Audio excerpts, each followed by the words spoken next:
नमस्कार, मैं दीपा और स्वागत है आपका। आज सुनेंगे माता तुलसी के विवाह की कथा। सावर्णी मुनि की पुत्री तुलसी अपूर्व सुंदर थी। उनकी इच्छा थी कि उनका विवाह भगवान नारायण के साथ हो जाए और इसी इच्छा के चलते उन्होंने नारायण पर्वत की घाटी में स्थित बद्री वन में घोर तपस्या की।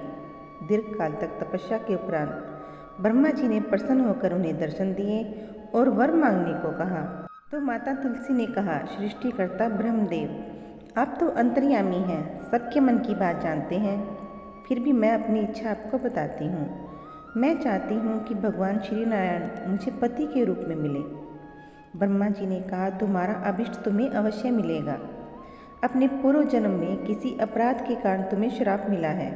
इसी प्रकार भगवान श्री नारायण के एक पार्षद को भी दानव कुल में जन्म लेने का भी श्राप मिला है। दानव कुल में जन्म लेने के बाद भी उनमें नारायण का अंश विद्यमान रहेगा। और फिर ब्रह्मदेव ने कहा, इसीलिए इस जन्म में पूर्व जन्म के पाप के शमन के लिए संपूर्ण नारायण तो नहीं, नारायण के अंश से युक्त दानव कुल में जन्मे उस शापग्रस्त पार्षद से तुम्हारा विवाह होगा। शाप मुक्त होने पर भगवान श्री नारायण सदा सर्वदा के लिए तुम्हारे पति हो जाएंगे। तुलसी ने ब्रह्मा के इस वर को स्वीकार किया, क्योंकि मानव कुल में जन्म लेने के कारण उसे मायावी भोग तो भोगना ही था। तुलसी बद्रीवन में ही रहने लगी। नारायण का वह पार्षद दानव कुल में शंखचूड़ के नाम से पैदा हुआ। कुछ दिनों के बाद वह भ्रमण करता हुआ बद्रीवन में आ पहुंचा। यहाँ पर उसने माता तुलसी को देखा और देखते ही उसके ऊपर मुग्ध हो गया। तुलसी के सामने उसने अपने विवाह का प्रस्ताव रखा। इतने में ही वहाँ पर ब्रह्मा जी भी आ गए और उन्होंने तुलसी से कहा, तुलसी, शंखचूड़ को देखो, कैसा देवोपम इसका स्वरूप है। दानव कुल में जन्म लेने के बाद भी लगता है जैसे इसके शरीर में नारायण का वास हो। तुम प्रस्ताव को सहर्ष स्वीकार कर लो। तुलसी को भी लगा कि उसकी तपस्या पूर्ण हुई, उसे इच्छित फल मिला है। शंखचूड़ के साथ उसका गंधर्व विवाह हो गया और वह शंखचूड़ के साथ उसके महल में पत्नी बनकर रहने लगी। शंखचूड़ ने अपनी परम सुंदरी सती साध्वी पत्नी तुलसी के साथ बहुत दिनों तक राज्य किया। उसने अपने राज्य का इतना विस्तार कर लिया कि देवलोक तक उसके अधिकार में आ गया। स्वर्ग का सुख भोगने वाले देवताओं की दशा भिखारियों जैसी हो गई। शंखचूड़ किसी को कष्ट नहीं देता था, पर अधिकार और राज्य छिन जाने से सारे देवता मिलकर ब्रह्मा, विष्णु और शिव की सभा में गए तथा अपनी विपत्ति सुनाई। तो ब्रह्मा जी ने कहा, तुलसी परम साध्वी है, उसका विवाह शंखचूड़ से मैंने ही करवाया था। शंखचूड़ को तब तक नहीं हराया जा सकता जब तक तुलसी को छला न जाए।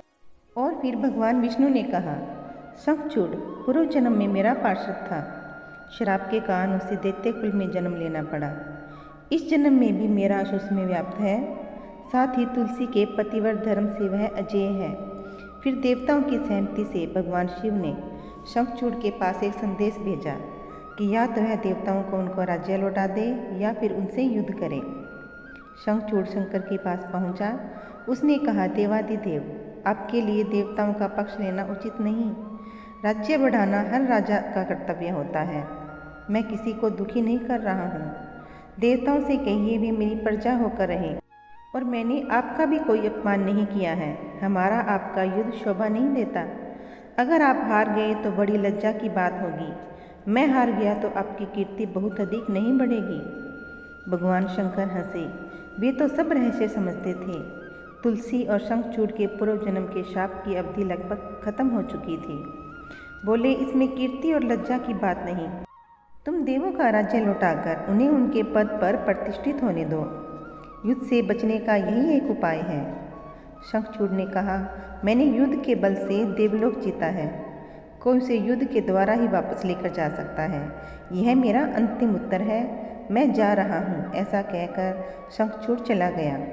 उसने अपनी पत्नी तुलसी को सारी बात बताई और कहा, कर्म भोग सब काल सूत्र में बंधा है। जीवन में हर्ष, शोक, भय, सुख, दुख, मंगल, अमंगल काल के अधीन है। हम तो केवल निर्मित मात्र हैं। संभव है भगवान शिव देवों का पक्ष लेकर मुझसे युद्ध करें। तुम चिंता मत करना, तुम्हारा सती तेज मेरी रक्षा करेगा। और फिर दूसरे दिन भगवान शंकर के नेतृत्व में देवताओं ने युद्ध छेड़ दिया। शंखचूड़ ने भीषण बाणों की वर्षा कर उनका वेग रोका। उसके प्रहार से देवता डगमगाने लगे। उसने दानवी शक्ति का प्रयोग करके मायावी युद्ध शुरू कर दिया। युद्ध स्थल पर वह किसी को दिखाई नहीं देता था, पर उसके अस्त्र शस्त्र प्रहार कर देवताओं को घायल कर रहे थे। देवगण अपने अस्त्र चलाए तो किस पर चलाए, क्योंकि वहाँ कोई शत्रु सामने नहीं था। कई दिनों तक इस तरह भयंकर युद्ध चला। शंखचूड़ पराजित नहीं हुआ। तब शिव ने विष्णु से कहा कि विष्णु कुछ उपाय करो, अन्यथा मेरा तो सारा यश मिट्टी में ही मिल जाएगा। तो भगवान विष्णु ने सोचा, बल से तो शंखचूड़ को हराया नहीं जा सकता, इसीलिए छल का सहारा लेना ही पड़ेगा। उन्होंने तुरंत अपना स्वरूप शंखचूड़ जैसा बनाया और अस्त्र शस्त्र से सज्जित होकर तुलसी जी के पास चले गए। बोले, प्रिय, मैं युद्ध में जीत गया। सारे देवता भगवान शंकर समेत सारे हार गए। इस खुशी में आओ, मैं तुम्हें अपने अंग लगा लूं। अपने पति को प्रत्यक्ष खड़ा देखकर विजय का समाचार सुनकर वह दौड़कर मायावी शंखचूड़ के गले से लिपट गई। इस प्रकार पति पत्नी दोनों ने आलिंगन हो खूब खुशी मनाई। पर पुरुष के साथ इस प्रकार के व्यवहार से उसका सती तेज नष्ट हो गया। उसका सती तेज जो शंखचूड़ के कवच के रूप में रक्षा कर रहा था, वह कवच नष्ट हो गया। शंखचूड़ शक्तिहीन हो गया। यह जानते ही भगवान शंकर ने अपने त्रिशूल से प्रहार किया और त्रिशूल के लगते ही शंखचूड़ जलकर भस्म हो गया।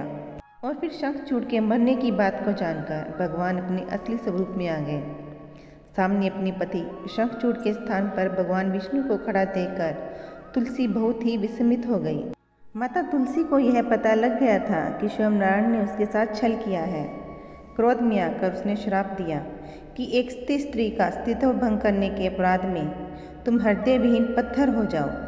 विष्णु ने तुलसी के श्राप को शिरोधार्य करके कहा, हे देवी, तुम्हारी तथा शंखचूड़ के कल्याण के लिए मुझे ऐसा करना पड़ा। तुम दोनों को शाप मुक्त करना था और तुम भी अब अपना शरीर त्याग कर तुलसी विरवा के रूप में जन्म लोगी और मेरी पूजा तुलसी दल से ही होगी। मैं शालग्राम पत्थर बनूंगा। मेरे शीश पर तुम आदर से विराजमान हो जाओगी और तुम्हारे पति की हड्डियों के चूर्ण से शंख की उत्पत्ति होगी।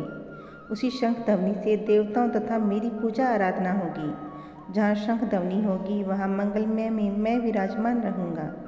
तुमने पूर्व जन्म में बद्रीवन में मुझे पाने के लिए बड़ी तपस्या की थी।